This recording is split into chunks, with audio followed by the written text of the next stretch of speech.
데살로니가전서 1장 10절 말씀 다 같이 한 목소리로 받들도록 하겠습니다. 또 죽은 자들 가운데서 다시 살리신 그의 아들이 하늘로부터 강림하실 것을 너희가 어떻게 기다리는지를 말하니 이는 장래의 노하심에서 우리를 건지시는 예수시니라. 아멘. 우리가 하나님을 향한 믿음을 가진다라고 할 때 그것은 살아계시고 참되신 하나님이심을 믿는 것입니다. 그렇기 때문에 우리는 그 하나님의 진노하심에 대해서 제대로 알고 믿어야 됩니다. 그리고 그렇기 때문에 또한 하나님께서 예수님을 통해서 우리를 거기에서 구원해 주신다는 그 은혜를 제대로 알 수가 있죠. 그래서 이 하나님의 진노하심을 통해서 우리는 하나님은 살아계신 하나님이다. 그것을 분명히 알아야 됩니다. 그래서 죽은 자는 분노하지 않습니다. 그리고 죽은 것뿐만 아니라 무관심하고 무심한 사람도 사실은 분노하지 않습니다. 우리가 분노라고 하면은 인간의 어떤 죄 때문에 그렇게 분노하는 것만 생각하기 때문에 하나님의 진노를 잘 이해 못합니다만 하나님의 진노는 불의와 죄에 대한 하나님의 반응이죠. 그렇기 때문에 그 하나님은 죽은 하나님이 아니고 살아계신 하나님이시기 때문에 그 죄와 불의에 대해서를 그냥 놔두지 아니하시고 그것을 간과하지 아니하시고 또 거기에 대해서 무심하시거나 또한 그렇게 생각하지 않으시고 그 죄와 불의에 대해서 진노하시는 하나님입니다.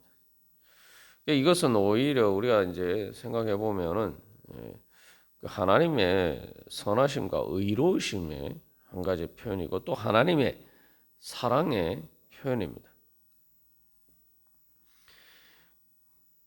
그래서 우리가 이제 보통 일반적인 사람의 분노에 비추어서 이해를 하기 때문에 이제 문제가 생기는데 그런 잘못된 어떤 자기들의 이기적인 욕심이나 또한 그러한 자기 중심적인 생각 때문에 분노하는 경우가 많기 때문에 그래서 그 분노를 통해서 다른 사람들에게 불이하게 손해를 끼치고 또 죄를 짓는 경우가 많기 때문에 우리가 그런 관점에서 생각하면은 하나님의 진노를 제대로 이해할 수가 없죠. 그러나 반대로 거꾸로 생각해 보면 이 분노라는 것이 의와 진리와 의 관점에서 생각해 보면은 정의의 관점에서 생각해 보면은 이것이 얼마나 중요한 것인지 우리가 알 수가 있습니다. 그래서 이 하나님의 분노는 바로 어떤 보통 사람들의 분노처럼 그런 가해자의 분노가 아니라는 거죠. 보통 사람들의 분노는 그 분노하는 사람은 보통 사람들과의 관계에서 가해자가 되기 쉽습니다. 대부분의 경우가 그렇죠. 그래서 분노하는 사람은 주로 가해자입니다.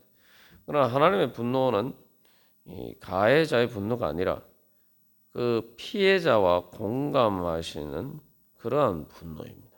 그 죄와 불의의 결과로 피해를 입은 그 피해자와 공감한다는 것이죠. 우리의 오늘날 현실에서 이제 인간 사회의 문제는 가해자가 주로 자기가 분노를 표출한다는 것은 어떤 식으로든 그것을 할 수 있는 어떤 힘이나 그런 것들이 있기 때문이죠. 사실은 진짜 억울한 사람들, 그래서 힘이 없는 사람들은 사실 자기들의 분노를 제대로 표현하기도 어려운 것이 현실입니다. 보통 갑질이라고 하는 것도 사실은 그런 가해자의 분노죠. 하나님의 분노는 반대로 피해자와 공감하시는 진노입니다. 그렇기 때문에 이것은 보통 인간 사회에서 불의하고 의롭지 못한 인간 사회에서 사실은 정말 필요한 것이죠. 그리고 그래서 이 하나님은 바로 그러한 피해자와 공감하시는 그러한 진노이기 때문에 그것은 그 다음에 그 죄와 불의에서 우리를 구원해 주시는 바로 그러한 하나님의 역사로 나타나는 계기가 되는 것입니다. 그래서 우리가 이것을 통해서 한 가지 깨달아 알아야 될 것은 하나님의 진노를 우리에 통해서 우리가 배워야 될 것은, 그래서 주님을 본받는다라고 할 때에 우리가 뭐 하나님의 사랑을 본받는다. 근데 이 사랑은 항상 사랑이 제대로 이루어지려면은 그게 의에 기초한 관계가 돼요.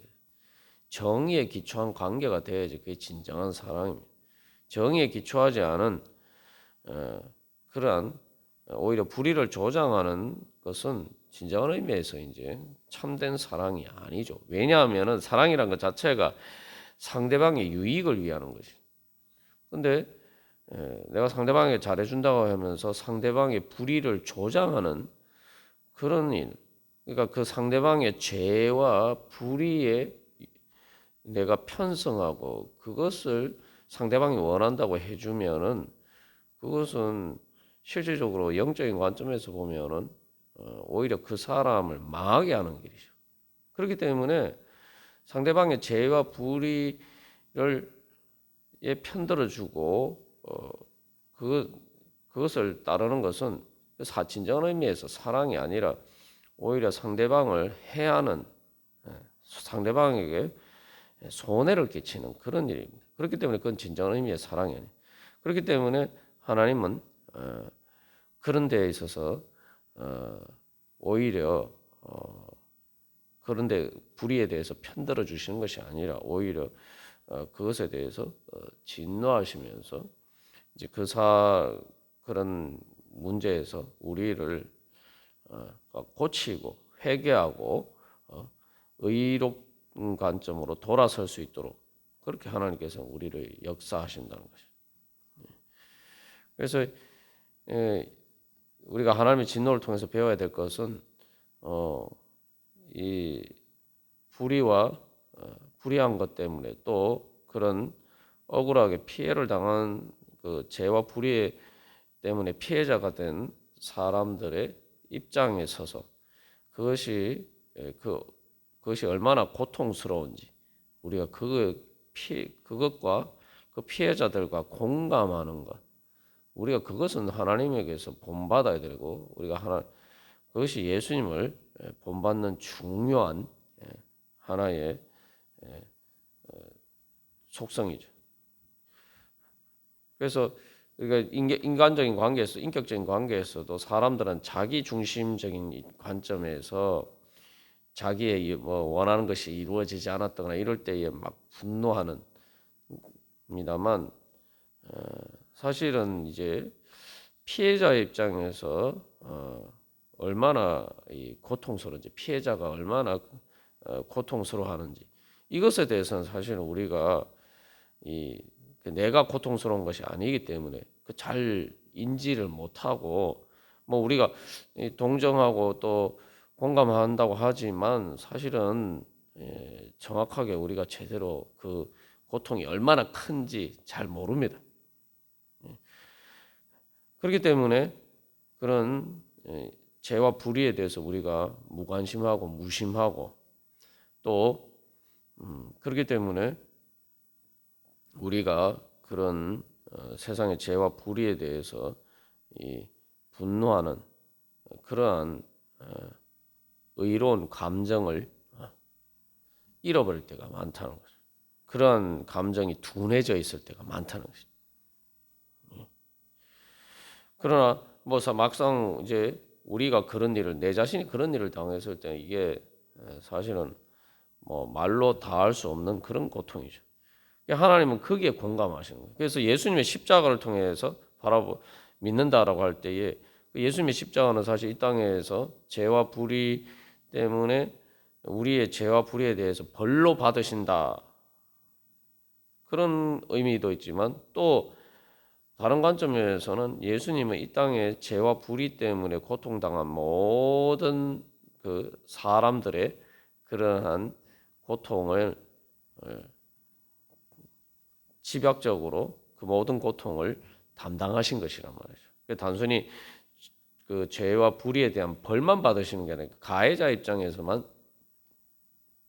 그 죄인인 우리들의 대신 벌을 받으신 것뿐만 아니라 바로 모든 죄와 불의의 피해자. 그래서 아벨 이후 그러니까 그 가인에게 살해당한 아벨 의의 모든 사람의 피, 바로 그 억울한 피해의 부르짖음, 그 모든 것들을 또 담당하시는 것이 그게 바로 예수님의 십자가입니다. 예수님이 실제로 억울하게 죄도 없으신데 사형 선고를 받으시고 가장 끔찍한 형벌은 십자가 형벌을 당하셨죠.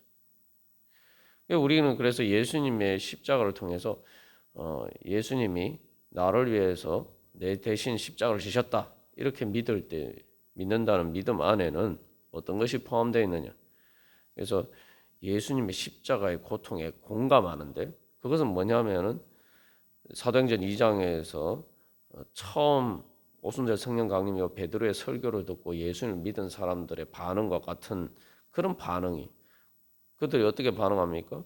바로 베드로가 너희가 예수 그리스도를 주와 주님이신 주와 그리스도이신 예수를 십자가에 못 박았다 이렇게 고발한단 말이죠. 그 고발에 대해서 마음이 찔렸다 그래. 마음이 찔렸. 이게 뭐냐면은 예수님이 십자가를 보고 나는 가해자고 예수님이 피해자라는 거예요. 내가 예수님을 십자가에 못 박았다. 나는 그래서 그 예수님의 십자가의 고통을 보고 내가 예수님께 그런 고통을 안겨드렸구나. 그래서 그것 때문에 마음이 찔렸다. 이렇게 되려면 그 우리의 죄 때문에 십자가를 지신 그 피해자이신 예수님과 공감하는 거예요. 예수님의 고통에 공감해요. 그 고통에 공감하는 내가 가해자다.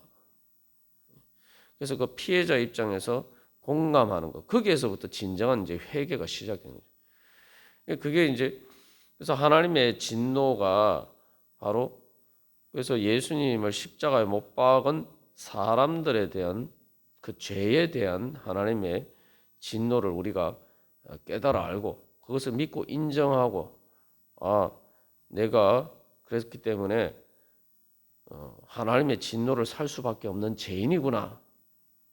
이것을 깨달아라. 그 깨달아 알려면 뭐예요?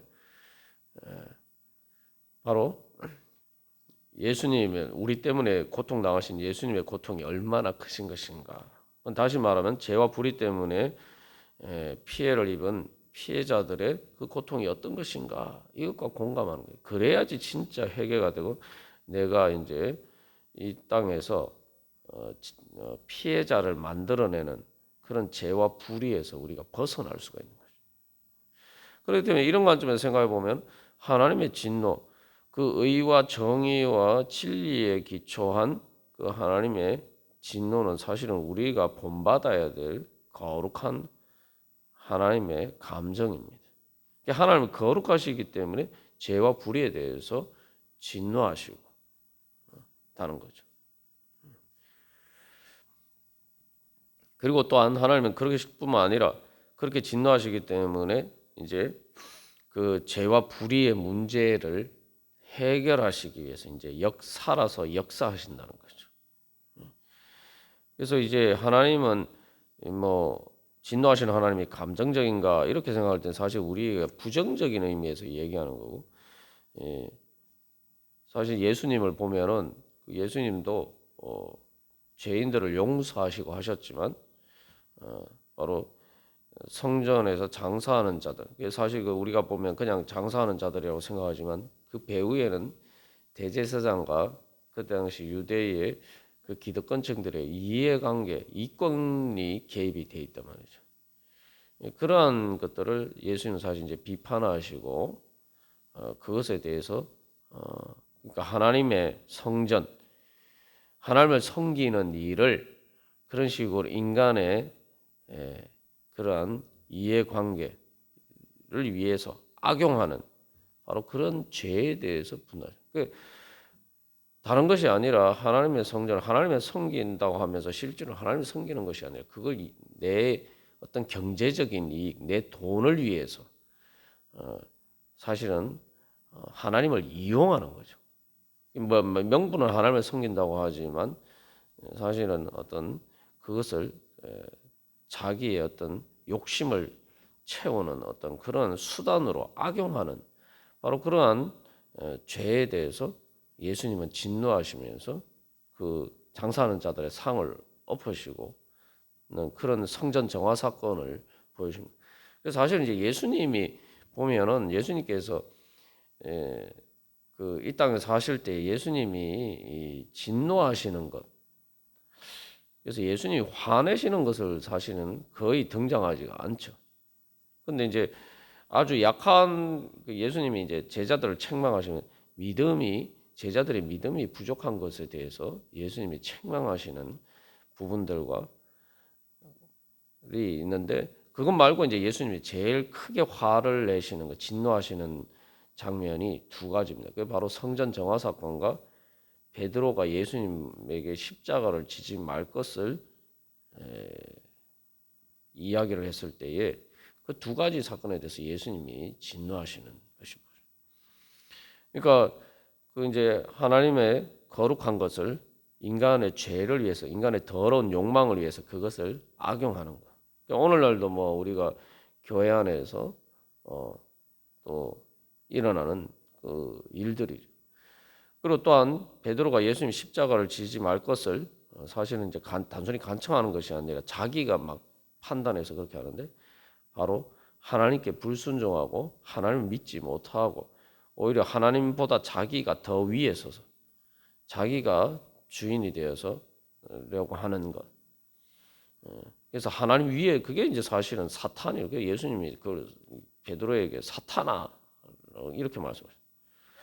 예수님은 바로 그 죄와 사탄에 대해서 예수님은 진노하셨다.